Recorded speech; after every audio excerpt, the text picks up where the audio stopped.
All right, baby boy. We are live. The Let, Daily Plan Podcast. let's go. All right. So let's start with where we want this podcast to go, kind of what we see, uh, start goal for everything, man. We talked about this for a while. I really fucking hate hearing myself talking and hear it on the microphone, the headphones. Does that bother you? It does. It does. Now, this has been something that's been going on you know, a plan at work, something that we've been talking about, and we decided to do it today, man.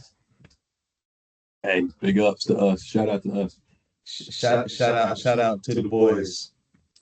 Man, let's just start with it's Christmas time. Yes, sir. You're about to start a 37-story high rise Yes, sir.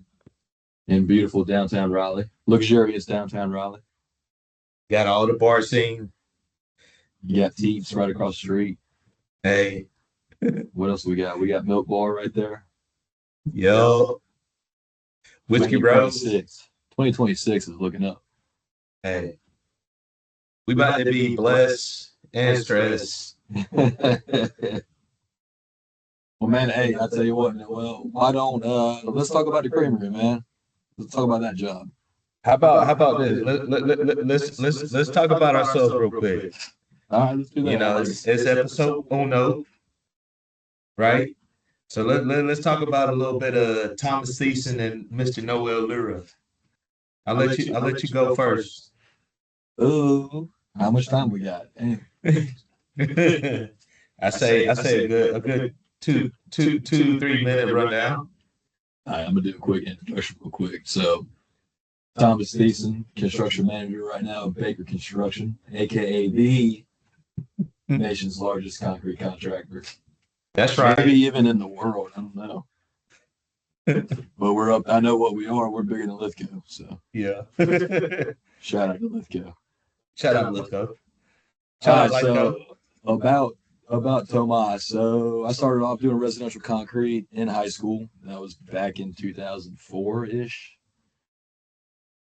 Hand digging footings, pouring concrete, not knowing what the fuck a footing was. Just digging a hole with a pickaxe, putting rebar in, pouring. Did that for about 2 summers. Then went to East Carolina University and always knew I wanted to do concrete. I liked it. Honestly, it was the only thing I knew how to fucking do. So got a job at Breeden Concrete, a local concrete contractor in Raleigh. Started that in 2010 and worked there for about 2 years. Ended up working for another really small Hispanic-owned company for 2 years. And then worked my way into Lithgow Contracting, the second largest concrete contractor in the nation. Sister. Yup. And they're actually owned by Baker at the time. And left Lithgow. Went to work for Advanced Concrete for a little bit. That's when Noel Lira came. Got to work together with you. And then I left Advanced, worked my way back at Breeden. And then now I'm here at Baker Construction, working alongside Noel's. So that's my abbreviated story. I know we're going to have more about myself, hopefully, in the future, but that's your boy right there. That's great, man. Just having that background as a kid, getting your hands in the mud, actually seeing the hard work that goes into, the day to day. You got a strong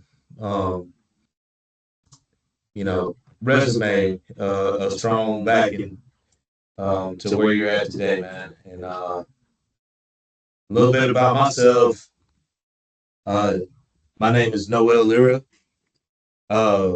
Grew up in a small town of Sampson County, North Carolina. Ain't got much going on out there. Went to a small school, about 500 students in the high school, I would say. Graduating class, about 80. Um, ain't really much out there. So I was looking for opportunities. Played a little bit of football. Was kind of good at it. Played at a small Division III college in Fayetteville, called Methodist University. At that point in my life, I didn't really know what I wanted to do. But I had a good mentor in Sampson County that introduced me into construction. He was an electrician, and I figured that construction paid well, and I was going to venture off into getting my construction management degree at East Carolina. Once I got that management degree, went into one of those career fairs and got called over by Lithco Contracting, called for them to be exact, and said, "Hey, you like working with your hands? You like making money?" And I was like, "Hell yeah!" So after that, they offered me an opportunity to work in Raleigh for the summer. Um, Definitely opened my eyes to how big the world is really. Coming from a small town like I was, that you really don't get that type of exposure. And just like Thomas said, I mean, once I put my hands on it, man, I just fell in love with it, and did 2 internships with Lithco. Worked with Lithco for 4.5 years.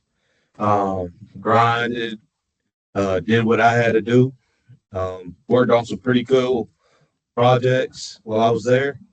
I would say that, like, the person I am today, a lot of the customs and ethics that I have, I will pay tribute to Lithco and what they instilled in me. After that, same story as Thomas. Decided to leave Lithco. Went to Advanced Concrete for a little bit. That's where me and T met. Went out there, did a bunch of good work for Advance. And I feel like, things, we knew that we were destined for more. So opportunities came. T ended up leaving. I stayed for a little bit, and decided to go off and venture on my own. Just to try that a little bit. And I would say that, my hats off to all those contractors out there that are grinding every day to be able to provide for their families and keep co-workers and employees employed. That's is not an easy task. Um, after I stopped working for myself, I got an opportunity to come with Baker and do their first project here in the Raleigh market up in Durham, and I've been here ever since, man. And currently in a senior superintendent role and about to build a 37-story here in downtown Raleigh. Man, what do you think about just Raleigh in general? You like this market? I think the market is gonna definitely come up. I feel Raleigh's still kind of homegrown.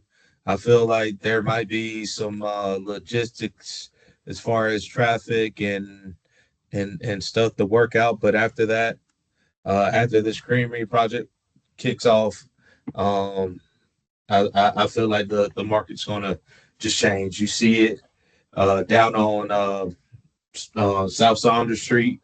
They're coming with it, right? And there's talks of, these other projects, these updates on the Lenovo Center. So this is gonna bring more people out to this area. Man, I tell you what, dude. What would you give? What advice would you give your younger self? If you could go back and tell yourself, Man, if I could go back and give myself advice, would be, you know, don't be as hard on yourself, right? Enjoy the time that you have, especially when you're grown. Um, Things change, right? Um, you take that slow time for granted. Being in this industry, there's a lot of go, go, go, and have a family. It makes it fly by. I feel like you know colleges maybe could have done a better job. I feel like our guidance counselors could have helped us out a little better and actually open our eyes to like the trades.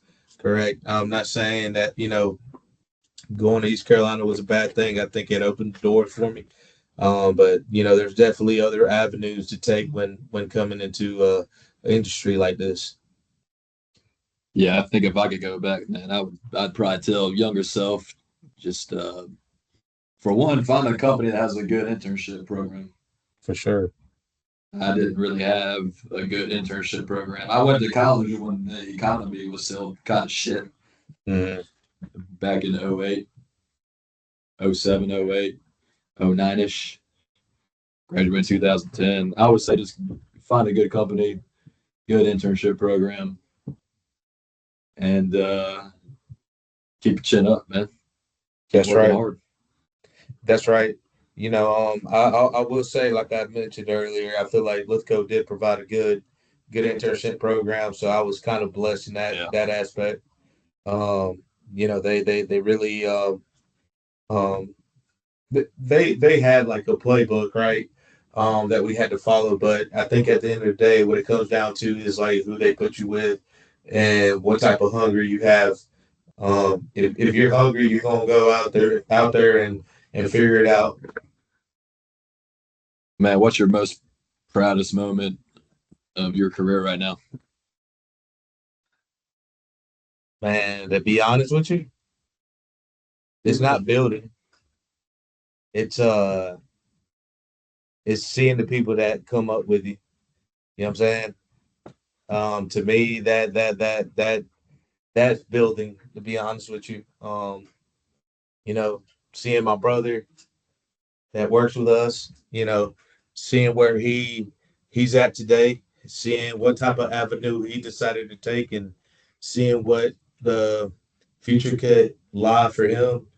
Um, that's my proudest moment, and being able to do that multiple times with different individuals, not only my brother. I feel like that makes those are my proud moments. What about Definitely. you, man? Kind of similar, man. Just kind of seeing the other people that I've been around that I've helped just kind of come up along the years I've been doing this.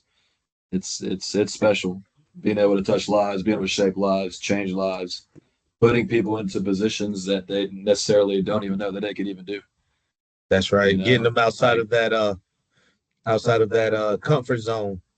just seeing somebody and you can tell, hey, that guy could probably do a lot more than what he's doing right now. Yeah, He's got the it factor. He works hard. He stays late. Shows up on time. Willing to do extra things.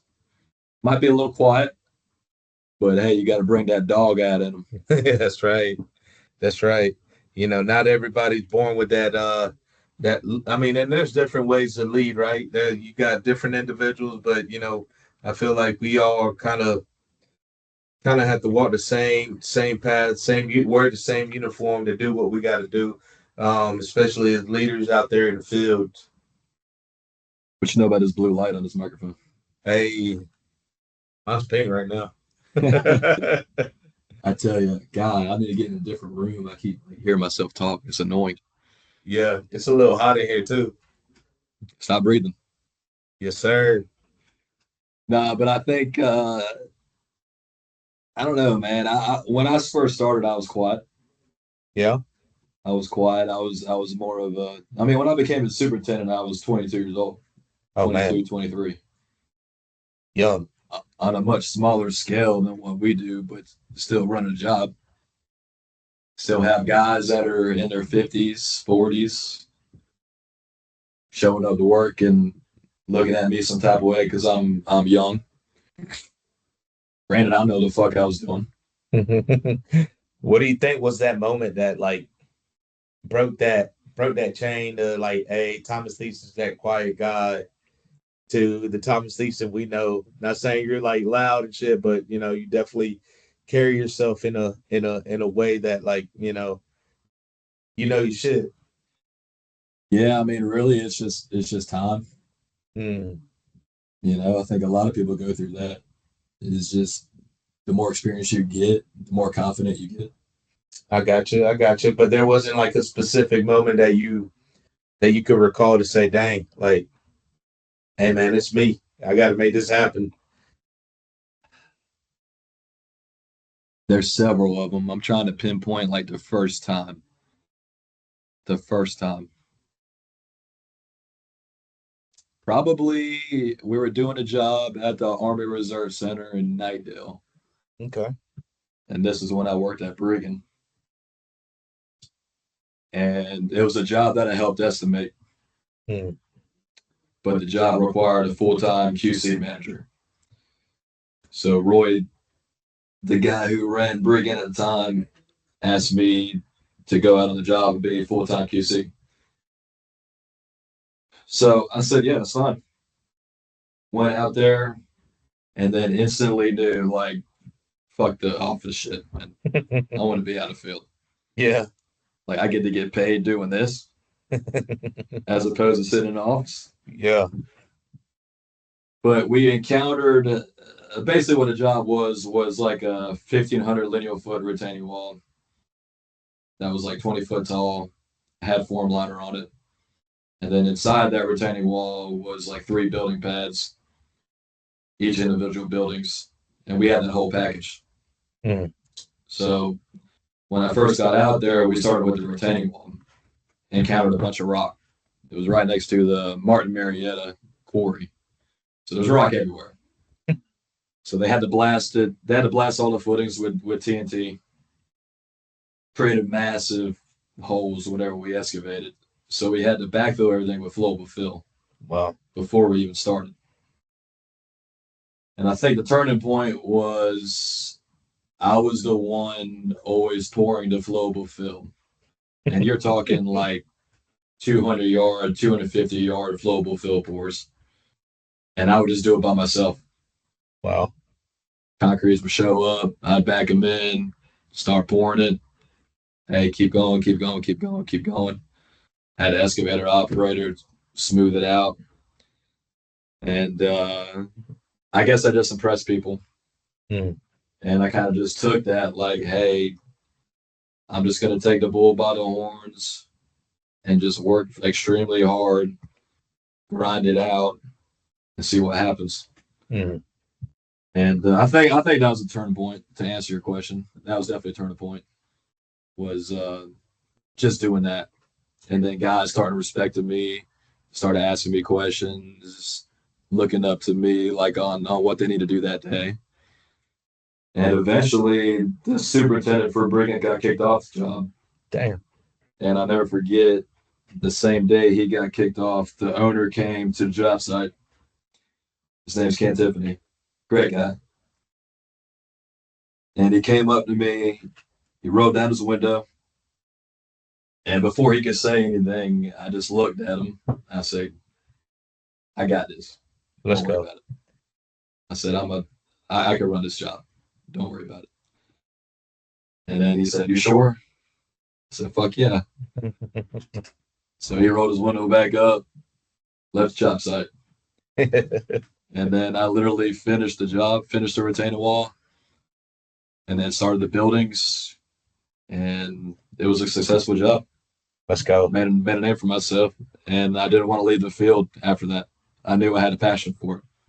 So, So that was kind of a turning point. Well, how about you? What was like a aha moment for Noel as far as like leadership? man, I got like plenty of like instances, but I feel like you know the one that kind of I'll say I'm stuck between saying two of them. There's like two instances, but I'll say like the first instance to me was I was an intern at Lithco. Um, I want to say this was probably like 2011 around there. Lithco was short on work. We had this one project where they had all their A team members, um, all the best carpenters, best operators. What job? This was not Carolina Square, but Van. no, it was it was a job that was in Chapel Hill. That Adam used to run. Um, Fuck, what's the name of that? Those are all the columns and stuff, right? yeah, that's right. That's right. It was a small little project that was next to an ABC store. That's all I remember. Okay. So I was interning there, just getting work done, we got all the foundations done, walls were up, columns were getting erected, and they just had a surplus of guys because of all the, foundations and walls were done. So they were looking for about 15, no, I would say about 10 guys to go somewhere. And the general superintendent in that time um came up to the guys around lunchtime and was like, "Hey, um, we ain't got no work. There's an opportunity up in Arkansas, not Arkansas, sorry, Oklahoma, and if y'all want to work, y'all can work there. There'll be a lot of time, lot of hours. We'll pay off per diem. This is the first time I even hear the word per diem. Don't know what that is. That's Right? Spanish. Yeah, and so the guys they look at each other and they look at me and they look at each other and they're like, "We'll go, but somebody's got to drive us over there." And they asked me, they're like, "Noel, would you take us?" And I thought about it for a minute and I was like, "Let's do it. Let's do it." Ended up renting a 16 passenger van. Loaded the guys up. Told me I need to show up here at. They gave me the address. You need to show up here at this date. So I went, man. They, just figure it out. We went out there, drove. Took us, I would say, about 15 hours to get there and show up to the job site, introduce myself, introduce the guys, and like, hey, we just got sent over by Raleigh to help out in any way that we can, and man, that's when I felt like the whole, that very moment that I was willing to do that, kind of like how to manage those guys and not even being told to manage the guys, but I took on that responsibility to make sure that they got to work on time. I was there pretty much 20 hours a day because we worked two shifts. We had a crew stripping tables and a crew decking, and I mean, I was their ride. I was their ride, and while I was there, I was just taking it in, doing slab on grade, ribbon slab. Had a crew working up on top, stripping. And once that crew got done, I would take them to the hotel room, come back, take the crew that would be working on decking, start decking. I'd still be at the job, and I felt a lot of responsibility. I felt like I owed it to the guys, just because of like what I've learned from them. And like that summer, I felt like that was my way to pay them back. And man, I just, I was that kind of changed me there. What year was that?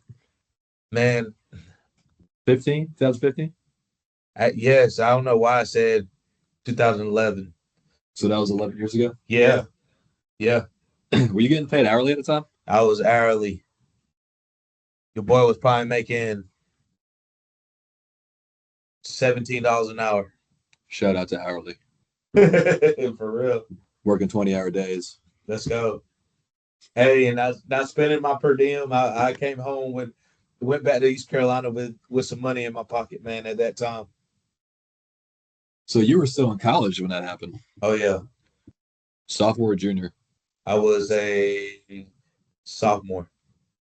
How did that translate into college when you came back Oh to man. college? Like I just mean, having a sense of hey, I know what the fuck I'm doing. dude, I was popular. I mean, I hate to say it that way. I hate to sound big chested and stuff like that, but a lot of guys that were going through college with me didn't really have the same hands-on experience. They really weren't looking into the drawings. They really weren't going through inspection processes. I knew what I was looking at when it came down to like assessments and stuff. Um, Everybody wanted the team up, right? Wanted to have somebody that has knowledge. Um, and it was pretty cool because like there was maybe another concrete guy that Clayton Hopkins. We ended up hitting it off real good. Another concrete guy, and then um, my roommate JD, and I had another what's his name, man? And his name was James. Yeah, JD, man. Real smart kid. We kind of clicked up, and we kind of gravitated to each other because we kind of had familiar um, uh, experiences. But compared to the other students, I felt like we were tiers ahead based off of that hands on, and it just made it easier for us. Yeah, that's why I say like having a good internship matters, Mm-hmm. especially one that's going to challenge you. Mm-hmm. I went down to Florida this summer for a couple months on Space Coast, and I met this kid. His name's Logan, just like us back when we were younger. Oh wow, Working 20. He worked a 24-hour shift. Me. wow. He was right by my side, and I kept asking him. I was like, "Hey man, you can go home if you want," because I felt bad for him. Like Yeah. this dude, like working his ass off right now. But he stuck through it, man. I kept asking him every couple hours. It's like, no, I want to stay with you. We got to get it done. And he was still in college, and he Mm. graduates, I believe, this December. So he's going to come work full time for Baker. But just having that dog, I guess, is what I would say. That hardworking. Just if I could give anybody advice in college that wants to do construction, just fucking work your ass off, learn, and just show up every day, even when you don't want to, Yes. even when you don't feel like it, Yes. even when you're tired, That's right. even when you're sick. Yeah, that's right. What else? Even when it's a Friday, Yeah, that's right. On show up on Monday. Saturdays. Yes, Saturdays. Guess what? Kiss your fucking weekends goodbye. Yeah. Don't make weekend plans in concrete, That's right. That's right. especially if you're out in the field. That's right. My Yeah. wife asks me all the time, "What time you gonna be home?" I don't When the concrete get poured. know. Well, Yeah. I don't say that. I'm like, I'll probably home about 6. Nah. And we still got them dailies to do, man.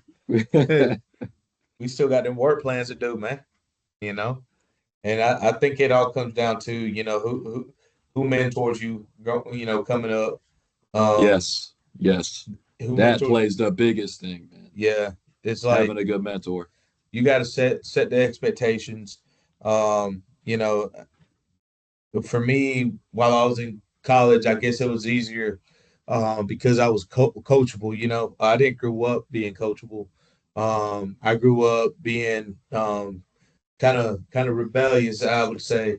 But football kind of paved that way for me. I remember quitting my freshman year JV football just because I didn't like how the coach was talking to me, and just begging him to allow me to play again because I was hearing all the fun stories that the guys were talking about on JV football. I feel like they lost every game, but they talked about like, oh, so and so did this, so and so did that, and you know missing out on that was kind of hard. But um, after that, I knew I had to grind. I knew I had to had to work hard and I feel if you got a right person to mentor you, to give you leisure on things while you're growing, allow for mistakes, but be there to like help address those mistakes. Man, I mean, you got plenty of growth in that. 100%, man.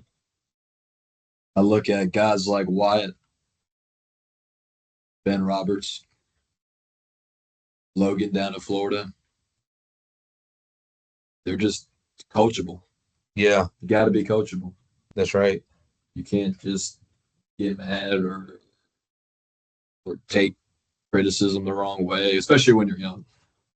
Oh yeah, you gotta learn when what fights to fight, man. If somebody's got more experience than you, sometimes it's good just to listen a little bit. Hear them out, and then a wise man's always gonna just keep his mouth closed before he opens it, and and and and and take what that person said and dissect it. There'll be some good and some bad in there. Hell yeah.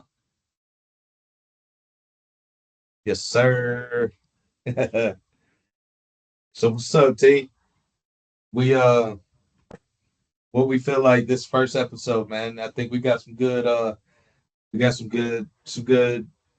content out there on who Noel Lira is and who Mr. Thomas Theisen is. Man, I think I want to keep doing this for sure. We have a lot to talk about, especially in the concrete construction space in Raleigh. I think there's a lot of things that people can learn. I think there's a lot of behind the scenes stuff that never really gets talked about that I want to talk about. Oh no, for sure, man. And I feel like not only concrete but life in general, there's a bunch of topics that we could definitely hit. Stuff that we go through. What's going on in the world today. Just a bunch of stuff, man. Yeah, no, I agree, man. And I just we got a 37-story high rise we're about to build, Yes, sir. so that's exciting. I'm sure there's going to be plenty of stories to talk about on that. Mm-hmm. But this is a good intro episode. I'm gonna post it on Facebook. I may mess around and post it on LinkedIn, Okay, okay. and we'll see what happens, man. Yeah, But for we got to get a guest in here next time. Maybe Stephen Cologne or somebody. Oh yeah. We'll have some more, individuals in here with some good stories. Um, some good topics. I feel like, it'll be a little more than just concrete. I feel like we can definitely make this entertaining as well. Um, and show them who Noel or Noel's and and T is. I got to figure out how to edit a video, make it cool. Oh yeah, get us a little sound, a little intro before we get to it. I'm gonna have to bleep out all the curse words I'm saying. That's right. I got to figure that out. Yes, sir. Sorry, LinkedIn. Yes, But look, with that, our name of the podcast is going to be The Daily Plan sir. with Noel Lira and Thomas Thiessen. And all of our listeners that stayed on for 37 minutes, be on the lookout for the next one. T, before we end this, why are we calling this the daily plan? What is significant to the daily plan? I think, well, we in Baker, particularly us That's right. and the guys who we influence, do a daily plan every day. That's right. That sets you up for preparing mentally on what you're doing the next day. That sets you up for really thinking through the plan for each crew. And it just sets you up for success and it sets goals for the next day. That's right. So do your daily plans. Do your daily plans, boys and girls. All right. With that, your boy Noel Lira. It was a pleasure. We'll be seeing more of you. And that's all I got. What you got, T? Appreciate y'all. Later.